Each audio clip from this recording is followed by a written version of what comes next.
இயேசு கிறிஸ்துவில் எனக்கு பிரியமான சகோதர சகோதரிகளே, இந்நாளில் நாம் லூக்கா நற்செய்தி 9 அதிகாரம் 46 50 வரை தியானிக்க இருக்கின்றோம். நீங்களும் நானும் யாரை மதிக்கின்றோம்?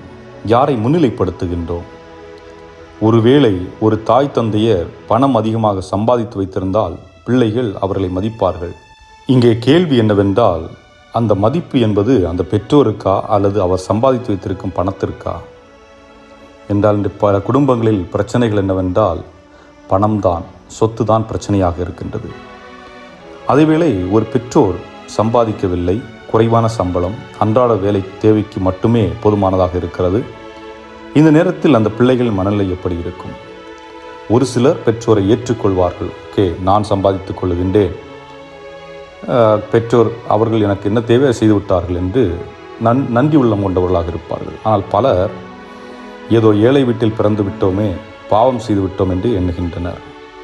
ஆக அடிப்படையில் பார்க்கும் பொழுது பெற்ற பிள்ளைகள் கூட தங்கள் பெற்றோரை மதிப்பதற்கு பணம் வேண்டும் என்பதுதான் நாம் இன்றைய சமுதாயத்தில் பார்க்கக்கூடிய ஒன்றாக இருக்கிறது. காரணம், இந்த உலகமே பணத்தை மையமாக கொண்டு இயங்கிக் கொண்டிருக்கின்றது.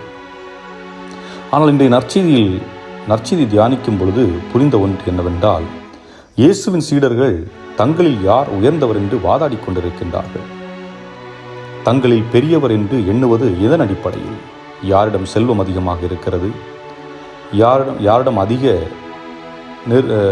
தொடர்பு, பெரிய மனிதர்களோடு தொடர்பு இருக்கிறது, யார் அதிகமாக இயேசுவோடு தொடர்பு இருக்கின்றார்கள், இதுபோன்று பல நிலைகளை வைத்து அவர்கள் ஒப்பிட்டு அந்த கேள்வியை அவர்களுக்குள் எழுப்புகின்றார்கள், யார் உயர்ந்தவர் என்று. ஆனால் இயேசு அவர்களுக்கு கொடுக்கின்ற பதில் என்ன? இச்சிறு பிள்ளைகளை ஏற்றுக்கொள்கிறவர் என்னையே ஏற்றுக்கொள்கிறார் என்றார். இங்கே சிறு பிள்ளை என்பதன் அடையாளம் பலவீனம், அடையாளமற்ற, அதாவது உங்களுக்கு பலன் தரும் என்று எண்ணாமல் நீங்கள் உங்கள் பெற்றோரை ஏற்றுக்கொள்ளும் போது, உங்களுக்கு பலன் தராத ஒரு ஏழையை நீங்கள் ஏற்றுக்கொள்ளும் போது, உங்களுக்கு பலன் தராத சிதைந்திருக்கும் குடும்பத்திற்கு நீங்கள் உதவும் போது நீங்கள் என்னையே ஏற்றுக்கொள்கிறீர்கள். ஆக இயேசுவின் கூற்றுப்படி உலக சிந்தனையில் பெரியவராக கருதப்படுகிறவர்களாம் சிறியவர்களே, சிறியவர் என்று சொல்லப்படுகின்றவர்கள் பெரியவர்களாக உயர்ந்து நிற்கின்றார்கள். இதை எப்படி நாம் ஒப்புமைப்படுத்தி பார்க்க வேண்டும் என்றால், இயேசு ஒரு முறை இரண்டு நபர்கள் காணிக்கையிடுவதை பார்த்து தன்னுடைய சீடர்களிடம் சொன்னது, ஒரு பெண்மணி தன்னிடம் உள்ளவற்றையில் அனைத்தையும் காணிக்கை போட்டாள், அவளிடம் வேறு ஒன்றுமில்லை. அதே நேரத்தில் இன்னொருவர் தன்னிடமிருந்த அதை தனக்கென்று எடுத்து வைத்து விட்டு உதிரியாக இருந்தவற்றை காணிக்கை பெட்டியில் போட்டார். ஆனால் போட்டவர் அதிகமாக போட்டார்.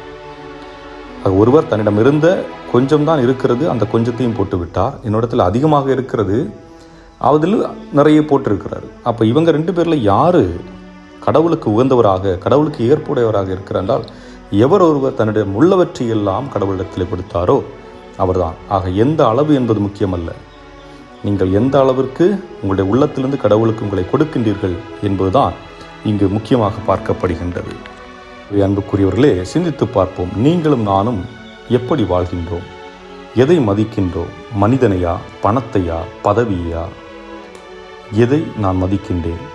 காரணம், நான் எதை மதிக்கின்றேனோ அதை வைத்துதான் நான் ஆண்டவர் முன்னிலையில் பெரியவனா அல்லது சிறியவனா என்று அறிந்து கொள்ள முடியும். சிந்தித்து பார்ப்போம். நம்முடைய வாழ்வை ஆண்டவர் கரத்தில் ஒப்பு கொடுத்தவர்களாக, ஆண்டவர் முன்னிலை நம்மை தாழ்ச்சிப்படுத்தியவர்களாக இறைவன் வரவேண்டி இந்த நாளை ஒப்பு கொடுத்து மன்றாடுவோம். ஆமென்.